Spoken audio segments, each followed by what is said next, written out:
लगभग 1 महीना पहले जब अगर मैं आपके कार्यक्रम में आया होऊंगा मार्च में इसी समय पे शायद जी, तो ये जो डबलिंग का जो टाइम था ये लगभग 3 दिन था। आज ये टाइम जो है, अगर मैं आज की बात करूं तो पिछले 7 दिन का अगर कैलकुलेशन करें तो पिछले 7 दिन में ये टाइम 9 दिन है, यानी ये इम्प्रूवमेंट हुआ है। Number 1, it's a quite a significant improvement. फिर दूसरी बात यह है कि ये एक एवरेज है।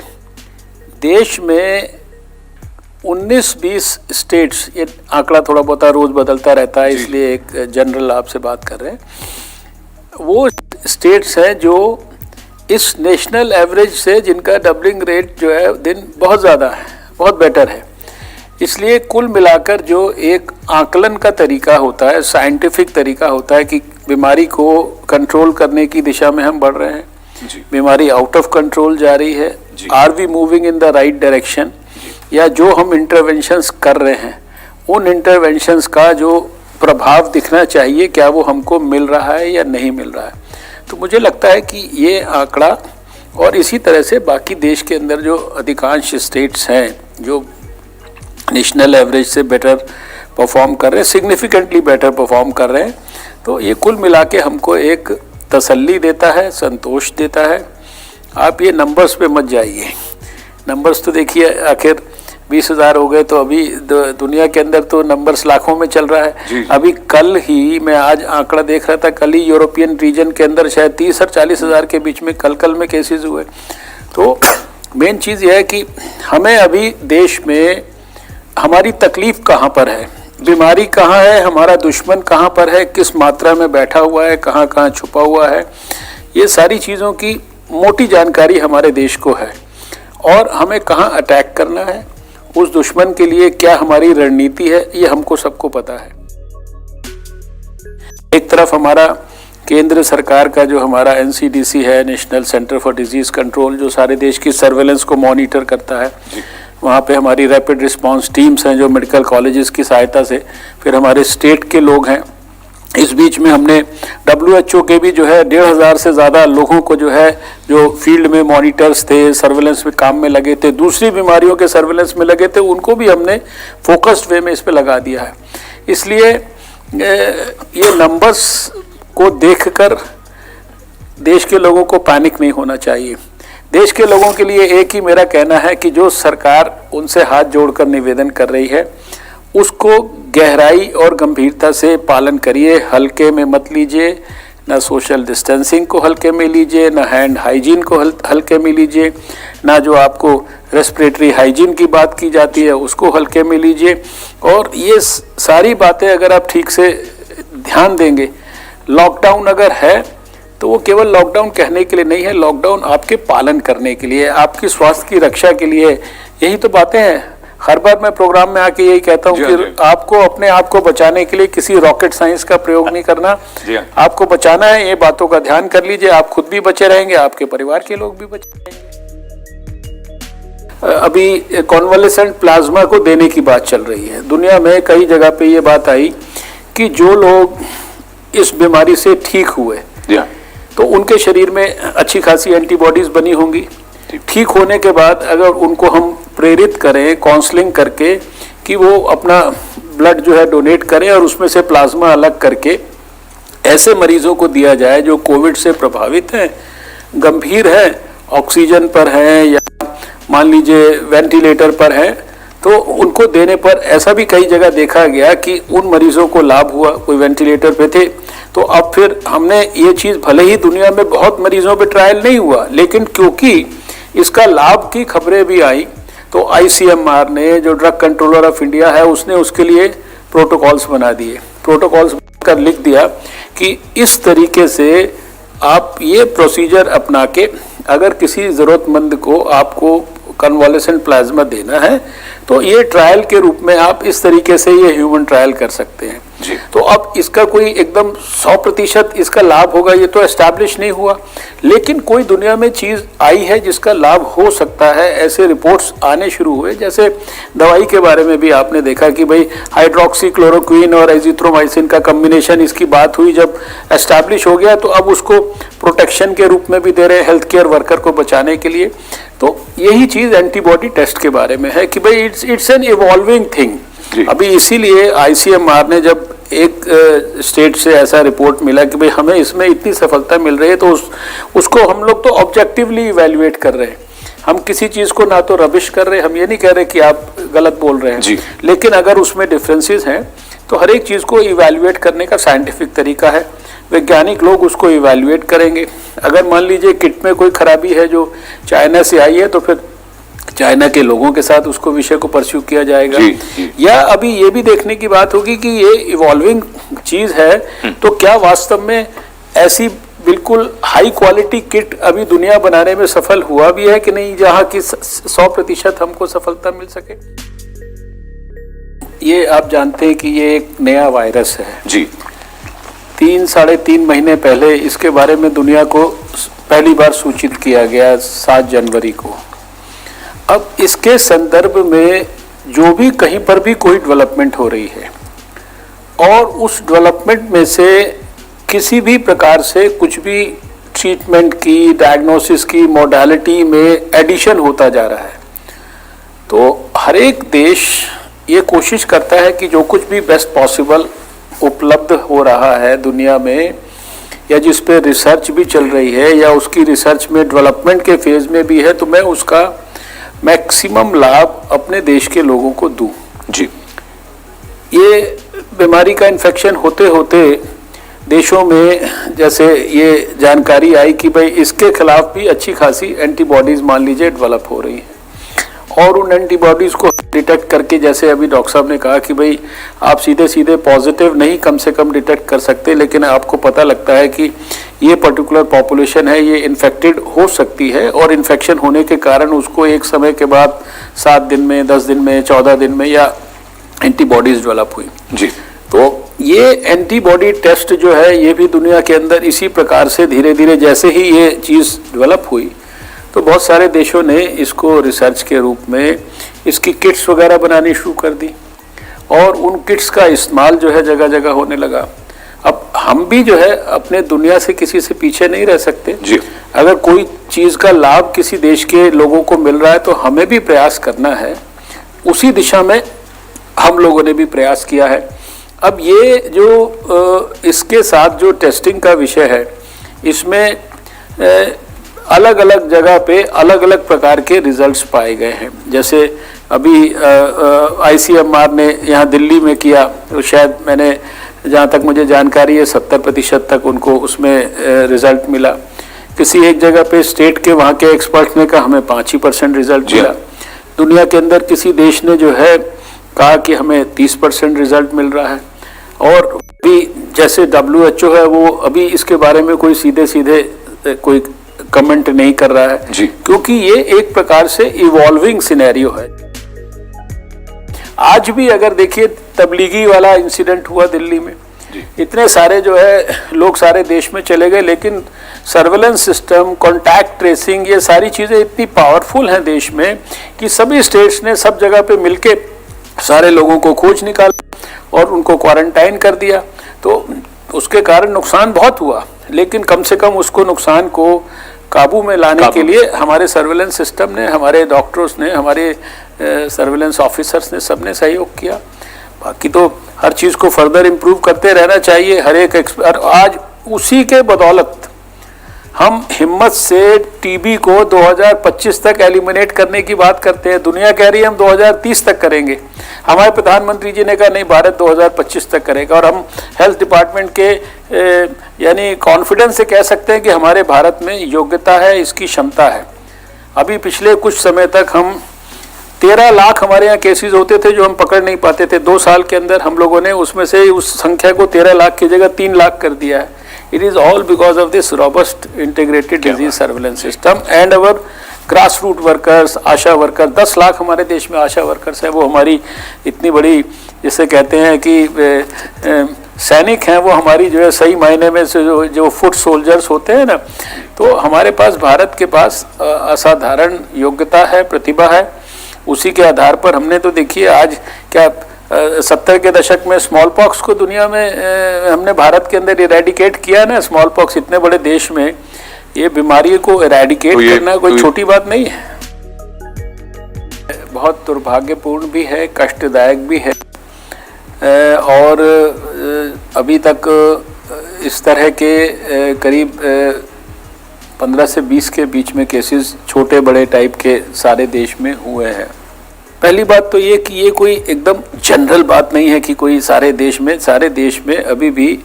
डॉक्टर लोग, इनके लिए, सबके लिए, स्वास्थ्य कर्मियों के लिए हृदय से लोग सम्मान कर रहे हैं। लोग इस बात को भी रियलाइज कर रहे हैं कि वो जो स्वास्थ्य कर्मी है वो अपने प्राण को भी खतरे में डालकर बिना किसी चिंता के वो हमारी प्राण की रक्षा कर रहे हैं। लेकिन जो इस प्रकार की, जो थोड़ा सा, इसको मैं कुछ परवर्टेड मेंटालिटी भी कह सकता हूँ, इसको कोई जैसे कहते हैं कि ये एक कोरोना वायरस के बारे में एक थोड़ा सा लोगों के दिमाग में गलत फहमियाँ भी बहुत ज़्यादा हो गई हैं कि शायद इसका व्यक्ति आ गया मेरे मोहल्ले में, ये जिसको हम लोग स्टिग्मेटाइजेशन कहते हैं, जी, ऑस्ट्रासाइज कर रहे हैं, स्टिग्मेटाइज कर रहे हैं लोग सोसाइटी में। शुरुआती दौर में तो ये हुआ, लोग सोसाइटी में मरीज को वापस नहीं आने दे रहे थे, क्वारंटाइन वालों को भी परेशान कर रहे थे। लेकिन जैसे जैसे समय के साथ लोगों को एजुकेट किया गया है, स्थितियों के अंदर परिवर्तन हुआ है। लेकिन किसी भी कीमत पर स्वास्थ्य कर्मी को, डॉक्टर को, नर्स को, अस्पताल में सेवा देने वाले को कोई मार पिटाई करे, उनको घायल कर दे और उनको इस प्रकार से उनके पीछे दौड़े, और ये जिस तरह की जो दुर्भाग्यपूर्ण, उसने मेडिकल प्रोफेशन के लोगों को तो तकलीफ हुई है, मैं समझता हूँ सारे देश को भी तकलीफ हुई है, और सारी दुनिया के अंदर हमारा एक प्रकार से प्रतिष्ठा जो है भारत की, उसको ठेस लगी है। प्रधानमंत्री जी ने इसकी कितनी गंभीरता को समझा है कि उन्होंने ऑर्डिनेंस के रूट से ऑर्डिनेंस लाकर, ऑर्डिनेंस होता मतलब एक्सट्रीम इमरजेंसी सिचुएशन में ऑर्डिनेंस का प्रयोग होता है जी। इसको आज कैबिनेट में पास किया गया। तो एक पुराना एपिडेमिक्स एक्ट होता था जो 1897-98 उस जमाने का बना हुआ, उसके अंदर ये परिवर्तन किया कि एपिडेमिक के समय में और ये सब चीज़ें होंगी तो अगर कोई इस तरह से किसी भी स्वास्थ्य कर्मी के ऊपर अटैक करेगा तो फिर उसका जो है, जो जुर्म है, उसके ऊपर ना बेल होगी, मतलब सारा जो है कॉग्निजेबल, और ये सारी चीज़ें जो सख्ती वाली बातें, फिर सिंपल होगा तो कितनी सज़ा होगी, और ग्रीवस होगा तो 7 साल तक की भी सज़ा होगी, और फिर ग्रीवस इंजरी होगी ज़्यादा तो ये नहीं है कि डॉक्टर को प्रूव करना पड़ेगा। अगर डॉक्टर ने कहा कि इसने मेरे साथ ऐसा किया तो उसको प्रूव करना पड़ेगा कि ये गलत हो सकता है। यानी अपनी तरफ से सरकार ने हेल्थ प्रोफेशनल्स को, फिर उसकी प्रॉपर्टी वगैरह के बारे में भी है कि उसकी प्रॉपर्टी अगर आपने डैमेज कर दी, कोई क्लिनिक डैमेज कर दी, कोई घर डैमेज कर दिया, तो जितनी उसकी मार्केट वैल्यू होगी उससे दुगना जो है फाइन के रूप में आपको देना पड़ेगा एक प्रकार से। तो अपनी तरफ से तो सरकार ने पूरा गहराई, गंभीरता, सिंसियरिटी के साथ मेडिकल प्रोफेशनल्स के साथ होने वाले इस प्रकार के, इसको मैं अत्याचार कहूँगा, इसको मैं एट्रॉसिटी कहूँगा पब्लिक के द्वारा ही। लेकिन जैसा मैंने कहा कि ये एक्सेप्शनल सर्कमस्टांसिस में थोड़े बहुत लोग कर रहे हैं। इतने बड़े 135 करोड़ के देश में सारी जनता को इसके लिए ब्लेम करना वो भी ठीक नहीं होगा, सोसाइटी को भी ब्लेम करना ठीक नहीं होगा। लेकिन जो कोई भी कर रहे हैं और जिन्होंने भी किया है आज तक, उनकी जितने भी कड़े से कड़े शब्दों में निंदा की जाए वो कम है। तो प्रधानमंत्री जी अभिनंदन के पात्र हैं। हमको सारी कैबिनेट का समर्थन मिला है, होम मिनिस्टर साहब का समर्थन मिला है इस कानून को बनाने के लिए, और हमें पूरा विश्वास है कि हमारा कोई मंशा है नहीं कि लोगों को जेलों के अंदर पहुंचाना है। लेकिन अगर कोई करेगा तो जेल में भी जाएगा, और कम से कम ये कानून के बारे में पता रहे तो ऐसे इंसिडेंट देश में नहीं होने चाहिए। कोरोना वॉरियर्स जो है, जो वो काम कर रहे हैं, उसके कारण उनका नाम इतिहास के अंदर याद किया जाएगा। अभी जो डॉक्टर्स हमारे प्राण की रक्षा के लिए काम कर रहे हैं, history will never forget them. देखिए जो डेथ रेट है हमारा वो तो 3% के करीब है, वो दुनिया में सबसे कम है जी। और अभी हमारा रिकवरी रेट दिन प्रतिदिन इम्प्रूव हो रहा है, और ये समझ लीजिए कि जितने नए मरीज आते हैं वो हमारा लगभग रिकवरी रेट और जो दूसरा है इसके बढ़ने का रेट वो लगभग दोनों बराबर जैसे पहुंच गए हैं। अब हमारे आज भी शायद 4000 से ज़्यादा हमारे मरीज जो हैं वो रिकवर होके अपने घर लौट गए हैं। तो ये वास्तव में जो एक अस्पताल में जाने के बाद भी जो केयर है, फैसिलिटीज़ हैं, उसके इलाज के संदर्भ में जो सरकार का ध्यान है या जो सरकार ने स्टेट गवर्नमेंट्स को गाइडलाइंस दी हैं, उनको लोग बहुत गंभीरता से, मैं रोज़ शाम को डाटा स्टडी करता हूं कि कितने देश में लोग आज उनको ऑक्सीजन की ज़रूरत है या कितने लोग जो है वेंटिलेटर पे आए थे। तो इतना मामूली संख्या होती है, मुझे बड़ी खुशी भी होती है, संतोष भी होता है। तो हमारा जो क्वालिटी ऑफ केयर है देश में, हम उसके ऊपर भी पूरा फोकस कर रहे हैं। खाली टेस्ट करके और उसको अस्पताल में भेज दिया नहीं, अस्पताल में जाने के बाद भी उसकी केयर अच्छी क्वालिटी की हो, क्योंकि हम सब जान गए हैं अब तक कि भाई अधिकांश लोगों को अगर ठीक प्रकार की केयर दी जाए, 80% लोगों के बारे में तो सबने कहा कि मामूली सिम्टम होते हैं, थोड़ा सा उनको रेस्ट चाहिए, फ्लूइड्स दिए जाएंगे और सिम्टोमेटिक ट्रीटमेंट से वो ठीक हो जाएंगे। बाकी जो 20% है उसमें थोड़ा कुछ हो सकता है, किसी को ऑक्सीजन की, आईसीयू की, या बहुत थोड़ों सौ को वेंटिलेटर की ज़रूरत पड़ सकती है। तो हमारी जो केयर की क्वालिटी है उसके कारण भी हमारे बहुत बड़ी संख्या में लोग जो है वो ठीक होके अस्पतालों से घर की तरफ वापस आ रहे हैं। और हमारा दुनिया में आज भी सबसे कम, हम तो नहीं चाहते कि ये 3% भी रहना चाहिए। एक भी व्यक्ति जिसके परिवार का जाता है उसके लिए वो रेट 100% है। मैं इसलिए कभी इस परसेंटेज में नहीं जाता, मैं हमेशा ये सोचता हूँ कि हर एक व्यक्ति के प्राण की रक्षा करना ये पूरे सिस्टम की, पूरी सरकार की, पूरे स्वास्थ्य कर्मी की, सबका ये धर्म है, सबका ये कर्तव्य है। इसमें पूरी मनोयोग से इस काम को करना चाहिए। मैं बहुत एक्टिवली ट्विटर पे और इस प्रकार की जो कंप्लेंट्स आती हैं उसको स्वयं से प्रोएक्टिवली मैं उनको सर्च करता हूं, और मेरे सब सहयोगी उसको मुझे बताते हैं, हेल्प करते हैं कि फलाने आदमी की इस तकलीफ पे ये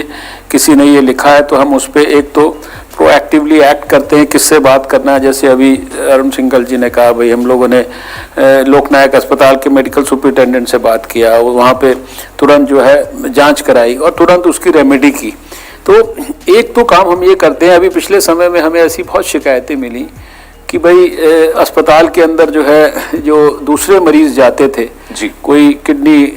का डायलिसिस होना है, किसी का कोई और तकलीफ के लिए इलाज होना है, अब उनका कोविड के रहते ठीक प्रकार से उनको अस्पतालों से, या किसी को ब्लड ट्रांसफ्यूजन की जरूरत है जी, हमने थोड़ी सी भी शिकायतें आई, मैंने सारे दिल्ली के अंदर, पहले हमने क्या किया, सारे देश के स्वास्थ्य मंत्रियों से वीडियो कॉन्फ्रेंसिंग करके उनको कहा, राइटिंग में हम लोगों ने, हमारी हेल्थ सेक्रेटरी ने उनको चिट्ठी लिख के गाइडलाइंस दी। सारे दिल्ली के मेडिकल सुपरिटेंडेंट्स को हमने वीडियो कॉन्फ्रेंसिंग से दिल्ली के स्वास्थ्य मंत्री प्लस लेफ्टिनेंट गवर्नर की उपस्थिति में सबको हमने कहा कि अगर हम लोगों के पास ऐसी कोई भी शिकायत आएगी तो आपको हम इसमें अकाउंटेबल तय करेंगे। इसके साथ साथ हमने अभी ट्विटर के सहयोग से मैंने एक कोविड-19 सेवा करके शुरू की है, और इस कोविड-19 सेवा पे किसी भी प्रकार के, खाली ये इस तरह की शिकायतें नहीं, लेकिन जो मन में तमाम किस्म की जिज्ञासाएं हैं, जैसे आपके टेलीविजन चैनल पर भी लोग पूछ रहे हैं, सवाल पूछ रहे हैं, तो वहां पर अगर कोई ट्विटर के ऊपर वो सवाल या कोई परेशानी लिख के भेजता है तो हम लोग उसको एक्सपर्ट्स की हमारी टीम है उसकी सहायता से, या हमारी टीम के पास नहीं जवाब तो और बड़ा कोई और किसी एक्सपर्ट से पूछना है तो हम उस कोविड-19 सेवा के माध्यम से भी लोगों को जो है ये सारी फीडबैक्स देते हैं। फिर हमारा इतना एग्जॉस्टिव हमने लोगों को एजुकेट करने के लिए प्रोग्राम बनाया, चाहे वो कॉलर ट्यून से लेकर, और सैकड़ों करोड़, हमने 500 करोड़ से ज़्यादा हम लोगों ने टेक्स्ट मैसेजेस किए हैं, सारे सोशल मीडिया से लेकर और रेडियो टेलीविज़न सब प्रकार पे, स्पॉट्स वगैरह जितने कम्युनिकेशन के तरीके होते हैं वो सब हमने इस्तेमाल किए हैं। ये आपका स्क्रीन पे भी मुझे बार बार दिखाई देता है आरोग्य सेतु ऐप जी, ये बहुत आवश्यक है। रोज संख्या बढ़ जाती है, आज कितने करोड़ हो गए, 5-6 करोड़ तो हो गए थे अभी दो दिन पहले, 5 करोड़ से ज्यादा, अभी आज का नंबर मुझे नहीं पता एग्जैक्ट, लेकिन ये हर देशवासी को अपने टेलीफोन में इस ऐप को डाउनलोड करना ज़रूरी है। ये आपके स्वास्थ्य की रक्षा के लिए, अभी समय नहीं है कि उतना डिटेल में हम समझाएं, लेकिन अगर आपके फ़ोन में ये ऐप है और आपके आसपास कोई ऐसा कोरोना से प्रभावित या सस्पेक्ट कोई आएगा तो आपको समझ लीजिए कि एक तरह से नोटिफिकेशन वार्निंग हो जाएगी, तो आप भी सचेत हो सकते हैं। तो ये आरोग्य सेतु ऐप भी जो है आपके प्रोग्राम के माध्यम से देशवासियों को कहना चाहता हूं, जिसने अभी तक नहीं डाउनलोड किया है उसको डाउनलोड करिए, उसमें अपने बारे में सारी जानकारी भरिए। ये आपके स्वास्थ्य की रक्षा में एक बड़ा मजबूत हथियार जो है सिद्ध हो रहा है और आने वाले समय में सिद्ध होगा।